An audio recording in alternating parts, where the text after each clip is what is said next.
తెలంగాణలో 10 సంవత్సరాల తర్వాత ఏర్పడిన కాంగ్రెస్ ప్రభుత్వం చక్కగా పనిచేసేస్తుందని చెప్పొచ్చు. సో లైక్ కొత్త రేషన్ కార్డు కావచ్చు, లేకపోతే ప్రజాపాలన కావచ్చు, మహాలక్ష్మి పథకాలు కావచ్చు, ఆరోగ్యశ్రీ కార్డు కావచ్చు, ఏదైతే ఉంటుందో సో ఇలాంటి స్కీములన్నిటికీ ప్రతి దానికి ఒక రేషన్ కార్డు అయితే లింక్ పై ఉంటుందని చెప్పొచ్చు. సో కొత్త రేషన్ కార్డులు దరఖాస్తు ఎప్పుడు చేసుకోవాలి, ఎలా చేసుకోవాలి అనేది కొన్ని వీడియోలు అయితే మన ఛానల్లో పెట్టడం జరుగుతుంది. అలాగే తెలంగాణలో కొత్త కొత్త పథకాల గురించి వివరాలు, మన ఫుల్ డీటెయిల్స్, పథకాలు ఎలా ఉంటుందో వాటి మన ఛానల్లో ఉంటుంది అన్నట్టు.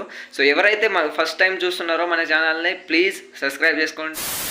సో ఈ వీడియోలో వచ్చేసి మనం తెలుసుకునేది ఏంటిదంటే రేషన్ కార్డులు అన్నట్టు, అంటే ఎవరికైతే రేషన్ కార్డు ఉంటుందో మే 1 నుంచి అయితే కొత్త రూల్ అనేది ప్రభుత్వం ఏర్పాటు చేసిందని చెప్పచ్చు. సో ఎలక్షన్ కోడ్ ఉండడం ద్వారా ఈ రేషన్ కార్డు కలిగి ఉన్న వారికి అయితే కొత్త నిబంధనలు పాటించే అవకాశం ఉంటుందని చెప్పచ్చు. సో అవేంటిదో ఇప్పుడు తెలుసుకుందాము. ఫ్రెండ్స్, తెలంగాణలో చాలామంది కొత్త రేషన్ కార్డు కోసం అయితే ఎదురు చూస్తున్నారన్న విషయం అందరికీ తెలిసిందే. సో గూగుల్లో ఒక ఆర్టికల్ వచ్చింది అన్నట్టు. సో అదేంటిదో ఇప్పుడు తెలుసుకుందాము.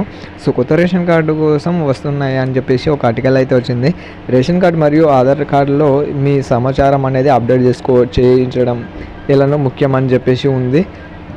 అంతేకాకుండా రేషన్ కార్డు అప్డేట్ గురించి తప్పనిసరి అందరూ నియమాలు పాటించాలని చెప్పేసి ప్రభుత్వం పథకాలు ప్రయోజనాలు పొందడానికి అందరూ తమ రేషన్ కార్డు అప్డేట్ చేయించుకోవాలని చెప్పేసి ప్రభుత్వం ఆర్డర్ చేసిందని చెప్పొచ్చు. అప్డేట్ అంటే ఏం లేదండి, మీ రెసిడెన్షియల్ ఏదైతే ఉంటుందో ఆధార్ కార్డులో అది ప్రాపర్గా ఉండాల్సి ఉంటుంది అన్నట్టు. సో కొత్త రేషన్ కార్డు కోసం అయితే మీరు ఇదివరకు ఉన్న రేషన్ కార్డులో అయితే మీ పేర్లు తొలగించి కొత్త రేషన్ కార్డు కోసం అయితే అప్లికేషన్ పెట్టుకునే ముందు మీకు రెసిడెన్షియల్ సర్టిఫికేట్ లేకపోతే మీ ఓటర్ ఐడి కార్డు లేకపోతే ఇంటి పన్ను అలాంటి డాక్యుమెంట్స్ ఉండాల్సి ఉంటుంది అన్నట్టు. సో దాంతోపాటు మీ ఆధార్ కార్డులో కూడా ప్రాపర్గా మనకు ఇంటి నెంబర్ కావచ్చు, లేకపోతే మీ రెసిడెన్షియల్ వీధి లేకపోతే మీ గ్రామము అదంతా సరి చూసుకోవాలని చెప్పచ్చు. సో అదంతా మనకు మండల ఆఫీసులో జరుగుతుందని చెప్పచ్చు. సో అదేవిధంగా మనకు ప్రభుత్వం ఏర్పడిన తర్వాత మనకు ఎమ్మెల్యే కావచ్చు లేకపోతే ఎంపీ ఎలక్షన్ కోడ్ పడడంతో అన్ని పథకాలకు కొంత వరకే సమయం కేటాయించి మనకు ఎలక్షన్ అయిపోయిన తర్వాతనే జూన్ నెలలోనో 1st వీక్లో